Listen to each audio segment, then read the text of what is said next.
మీ ఎలాంటి వ్యాపార ప్రకటనలకైనా వెంటనే మా ఛానల్ సంప్రదించండి. శ్రీమాత్రే నమ. జై గురు దత్తాత్రేయ నమ. కుంభరాశి వారికి జూలై నెల మాస ఫలితాలు పరిశీలిద్దాం. ఏదైనా కుంభరాశి వారికి రాశి అందే రాహుగ్రహ సంచారం వల్ల వారు ప్రతి కార్యక్రమాన్ని ప్రతి పనిని కూడా తనకి అనుకూలంగా మార్చుకోవాలనే ప్రయత్నం అన్నది జరుగుతూ ఉంటుంది. అయితే ఈ కారణం వల్ల ఏమైందంటే మీకు ఎదటి వారికి మీరు మంచి చెప్పినా వారు బాగు కోసం చెప్పినా కూడా వారు మీ స్వార్థం కోసమే చెప్తున్నారని మిమ్మల్ని ప్రత్యక్షంగానో పరోక్షంగానో విమర్శించడం, ఇబ్బంది పెట్టడం జరుగుతూ ఉంటుంది. అంటే గతంలో మీ నుంచి సహాయం పొంది పెద్దయిన వాళ్ళే ఇప్పుడు మీ పతనానికి వాళ్ళు ప్రయత్నం చేయడం జరుగుతూ ఉంటుంది. అంటే మీ పోటీని తట్టుకోలేక మిమ్మల్ని ఏదో విధంగా నష్టపరచాలనే ప్రయత్నం జరుగుతూ ఉంటుంది. సో ఏదైనా కుంభరాశి వారికి ఈ రాశిలో రాహు ఉన్నంత వరకు కూడా మీ యొక్క జీవితంలో ఈ అప్ అండ్ డౌన్స్ ఆటుపోట్లు జరుగుతూ ఉంటాయి. అయితే డిసెంబర్ 5 తర్వాత ఈ రాహు కొంత మీకు మారిపోవడంతో కొంత ఫ్రీ అవ్వడం జరుగుతూ ఉంటుంది. సో ఇక కుటుంబ స్థానంలో శని భగవానుడు కొంతకాలంగా ఆర్థికపరమైన సమస్యలు, కుటుంబపరమైన సమస్యలతో ఇబ్బంది పడడం జరుగుతూ ఉంటుంది. కుటుంబ సభ్యులంతా ఒక చోట కాకుండా ఈ భార్య ఒక చోట, భర్త ఒక చోట, పిల్లలు ఒక చోట ఈ విధంగా నడుస్తూ ఉంటారు. అయితే వచ్చిన ఆదాయం ఈ 4 విధాలుగా 4 ఖర్చులు ఉండడం వల్ల ఇది ఎంత వచ్చినప్పుడు కూడా ఆర్థికపరంగా సరిపోవడం అన్నది జరగదు. అయితే ఆ పరిస్థితి నుంచి కొంత వెసులుబాటు, కొంత రిలీఫ్ రావడం జరిగింది. ఎందుకంటే ధనాధిపతిగా ఉన్నటువంటి గురువు 6వ స్థానంలోకి వచ్చి 9వ దృష్టితో కుటుంబ స్థానాన్ని వీక్షిస్తున్నాడు. అంటే ఆటోమేటిక్గా మీకు ధనాధిపతి ధనస్థానాన్ని వీక్షించడం వల్ల కుటుంబంలో ఒకరికి సడన్గా మంచి ఉద్యోగం, ఎక్కువ ఆదాయం రావడం వల్ల వాళ్ళు విదేశంలో ఉండొచ్చు, దూరంలో ఉండొచ్చు. అది కుటుంబపరంగా మీకు ఆర్థికపరమైన సహకారం సమయానికి అందించడం జరుగుతూ ఉంటుంది. అంటే ఏ పైని కూడా చివరి నిమిషం దాకా ఇబ్బంది పడుతూ ఉంటుంది మనీ లేక.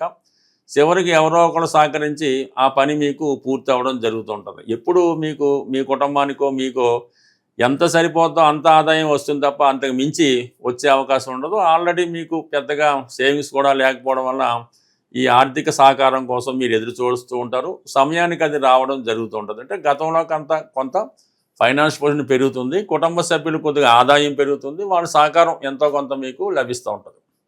ఇక ప్రధానంగా 6వ స్థానంలో గురువు ఉండడం వల్ల వృత్తిలో కొన్ని బాధ్యతలు పెరుగుతాయి, వృత్తిపరంగా కొంత అభివృద్ధి కలుగుతూ ఉంటుంది. అంటే 2లో ఉన్నటువంటి గురువు ఈ 2వ స్థానాన్ని, 6వ స్థానాన్ని, 10వ స్థానాన్ని యాక్టివేట్ చేస్తుంటాడు. సో ఆ కారణం వల్ల ఉద్యోగపరంగా మీకున్నటువంటి సమస్యలు సాల్వ్ అవుతాయి. పై అధికారులు కానీ పైవారు కానీ మీకు సహకరించడం వల్ల చాలా ఫ్రీగా వృత్తి బాధ్యతలు నిర్వహించుకుంటూ ఉంటారు. అయితే వృత్తిలో కొంతమందితో తీవ్రమైన విభేదాలు మిమ్మల్ని ఇబ్బంది పెడుతూ ఉంటాయి. ఇంకా శుక్రుడు యోగకారకుడుగా 6వ స్థానంలో ఉంటూ శత్రుస్థానంలో ఉండడం వలన కుటుంబంలో ఉన్నటువంటి స్త్రీల మధ్య విభేదాలు మీకు చాలా మానసిక అశాంతిని కలిగిస్తాయి. ఒకరికొకరు పడకపోవడం వల్ల మీరు చాలా ఇబ్బంది పడుతూ ఉంటారు. ఎంత సర్దుకుపోదామన్నా కూడా వాళ్ళ యొక్క ఈ కుటుంబ విభేదాలు, స్త్రీల మధ్య విభేదాలు మీకు చాలా ఇబ్బందిని కలిగించే అవకాశం ఉంటుంది. దాంతో బుధగ్రహం కూడా అష్టమాధిపతిగా 6వ స్థానంలో వక్రగమనంలో ప్రవేశించడం వల్ల ఎవరో ఒకరు మీ కుటుంబ విషయాల్లో దూరి ఏదో విధంగా ఇబ్బంది పెట్టి చిన్న విషయాన్ని పెద్ద చేసుకొని ఈ విధంగా చాలా ఇబ్బంది పెడుతూ ఉంటారు. అయితే కొంతలో కొంత ఈ జూలై 7వ తారీఖు తర్వాత బుధుడు మళ్ళా వక్రగమనంతో పంచమ స్థానానికి ప్రవేశించడంతో ఎవరైతే ఈ కుటుంబ కలహాలకి కారణమవుతుంటారో వాళ్ళు ఈ వేరే ఏదో కారణం వల్ల వాళ్ళు ఈ సమస్య నుంచి తప్పుకోవడంతో మిగతా వాళ్ళ మధ్య కొంత సఖ్యత ఏర్పడడం జరుగుతూ ఉంటుంది. బట్ ఏదైనప్పటికీ కూడా ఈ కుంభరాశి వారికి కుజుడు 4వ స్థానంలోకి రావడం అన్నది ఏదన్నా ఒక స్థిరాస్తి కొనాలనే మీ ఆలోచన నెరవేరుతుంటుంది. అదే మీరైతే ఎట్టి పరిస్థితిలో కూడా ఈ సమయంలో కొనలేరు.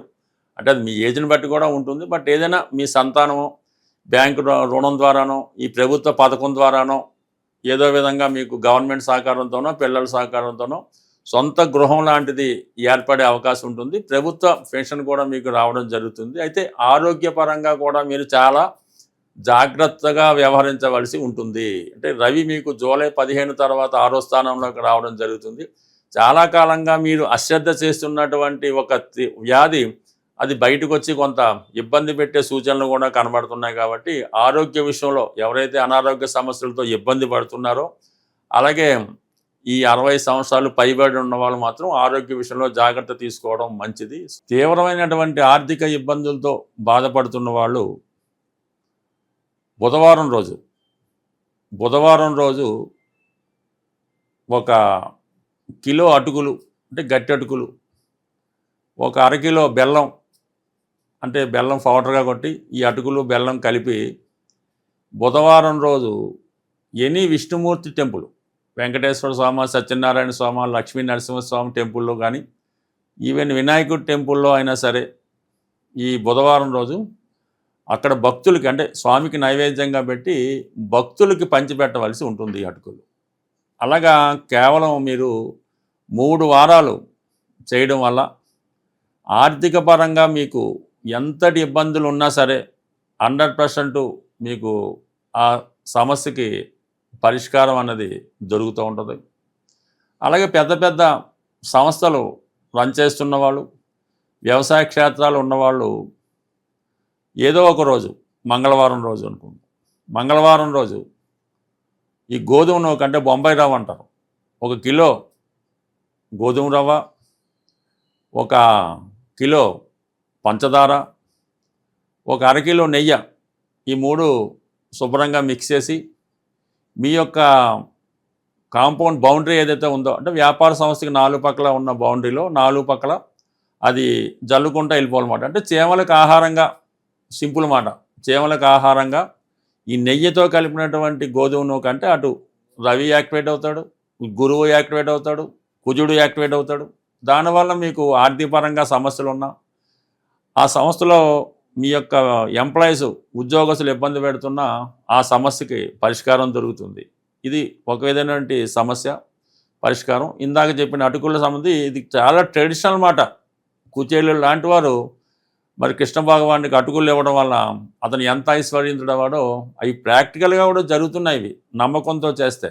ఇక ఫైనల్గా ఇంకో చిన్న పరిహారం ఏంటంటే, ఎవరైతే వివాహం అవ్వకుండా ఇబ్బంది పడుతున్నారో వారు బుధవారం రోజు వెంకటేశ్వర స్వామి టెంపుల్కి వెళ్ళి తులసిమాలు ఇచ్చి గోవిందనామాలు చదవడం వల్ల వారి వివాహ సమస్య పరిష్కారం అవుతుంది.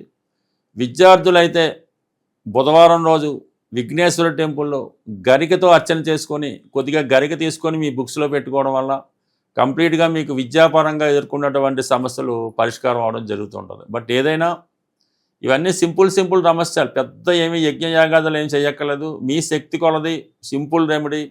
అంటే ఈ భూతబలని ఈ జంతువులకి, ఈ మూగజీవులకి మీరు ఆహారం పెట్టడం వల్ల చాలా సమస్యలకి పరిష్కారం రావడం జరుగుతుంటుంది.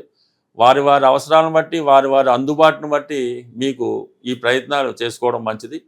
ఇంకా మీకు దగ్గరలో చెరువులు, నదులు లాంటివి ఏమన్నా ఉంటే, మరి ఈ పేలాలు ఉంటాయి. ఈ పేలాలు లాంటి 1 కిలో లాంటి పేలాలు 1 కిలో తీసుకొని ఆ నదిలోనో చెరువులోనో వేయడం వల్ల కూడా వివాహపరంగా మీకు ఉన్నటువంటి సమస్యలు చాలా వరకు పరిష్కారం అవడం జరుగుతుంది.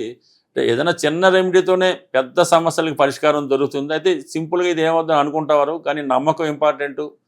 ఖచ్చితంగా చేసి చూడండి, ఫలితం దానికదే వస్తుంది. ఒకసారి అవ్వకపోతే రెండోసారి ప్రయత్నం చేయాలి. ఎందుకంటే మన కర్మ ఉన్నంతకాలం అది పని పూర్తవదు. ఎప్పుడైతే మన కర్మ తీరిందో ఆటోమేటిక్గా దాని ఫలితం రావడం జరుగుతుంది. అందువల్ల ప్రయత్నం మీది, ఫలితం భగవంతుడు చూసుకుంటాడు. స్వస్తి.